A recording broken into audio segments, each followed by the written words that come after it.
What skills do firms want you to start with? I want to make it really clear that the traineeship is intended to impart skills and to help you learn and to build up your the practical side of your profession, which is perfect. That doesn't mean to say that the firms expect or would like you to walk in the door knowing absolutely nothing. Okay. The more skills that you can walk in the door with and the more skills that you bring to the table as early as possible, the more value you can add to both your learning as well as the firm. And obviously this is going to make life better for everyone. Now, there's always going to be a bit of an expectation gap between the skills that you believe or the training that you're going to want from the firm versus what the firm expects from you. It is tricky to identify exactly what the firms want from you coming in versus what you're able to do coming in. And we've already discussed why training is a bit of a tricky one, non-billable hours, et cetera, et cetera. So what skills would firms like you to come in the door with? What are they expecting? Right off the bat, I'm going to say that soft skills are crucial. I'm still not quite sure why we use the word soft skills, because although we all seem to understand what that phrase means, it kind of gives the impression that they're not really important or that they're soft. They're not the hard stuff. They're not the tricky stuff. In reality, it's the soft skills. It's going to make or break your career. Your studies, especially if you're in the accounting space, your studies kind of ignore it. The studies focus on the technical knowledge and the calculations and the details and the law and the theory. But in reality, in the real world, soft skills are going to be far more important than your technical knowledge. It's kind of a bit of an argument about whether or not your intellectual knowledge is more important than your EQ or your emotional knowledge, your IQ versus your EQ. You may be the most incredible person at doing calculations, but if you're terrible at dealing with people, no one's going to want to hire you. No matter how brilliant you are at those calculations, if you can't deal with people, no one wants to work with you and you're going to lose your job. Computers can do more and more technical stuff, right? Every day we're absolutely amazed at what it is computers can do, but what they can't do is be human. They can't use professional judgment and they can't be human.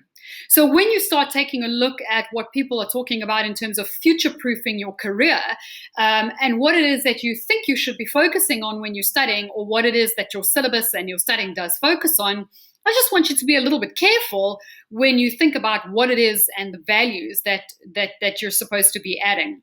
When you look at your studies and when you look at the stuff that you might think are the hard skills, how long is it going to be before a computer can do that for you? If it's not already doing that, versus what is it and what is the stuff that computers are not capable of doing for you? Shouldn't your firm train you on these soft skills? Isn't this something that your firm should be doing? Well, one, you can't learn and cram skills in a day off by heart or from a list on a page. So soft skills in terms of saying, dealing with people is important. Yes, it's easy to say, but that takes practice. It takes time. You need to think about it, develop, change habits, and apply these to different situations. You can't learn these skills in a day. So you can't expect the firm to train you on management skills or to train you on people skills or professional skills in your orientation. It takes time to think about, develop, change your habits, deal with people, think about it, and apply. It's not something that you can learn in a day. So the more you understand this and have given it some thought before you walk in the door, the better it is for you.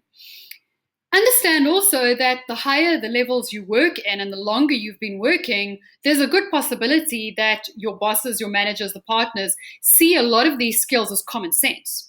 They don't necessarily understand why it's something, you're sitting waiting for someone to tell you when they go, but this is common sense. There may be a bit of an expectation gap here.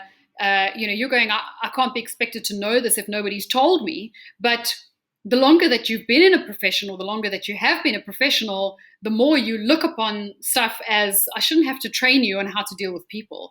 I shouldn't have to train you on basic respect. This is common sense. So just be careful about what it is that you feel firms should get training on.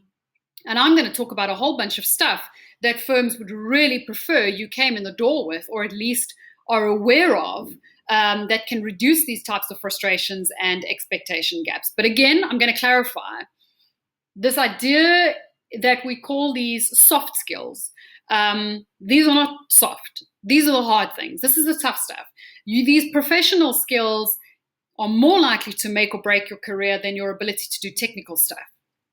The hard calculations, the details, the theories, these are things you can Google. These are things that computers can do for you. But the professional skills, dealing with people, conflict situations, tricky stuff, this is the stuff that takes time, is tricky, is hard, and is probably going to challenge you more than the technical stuff.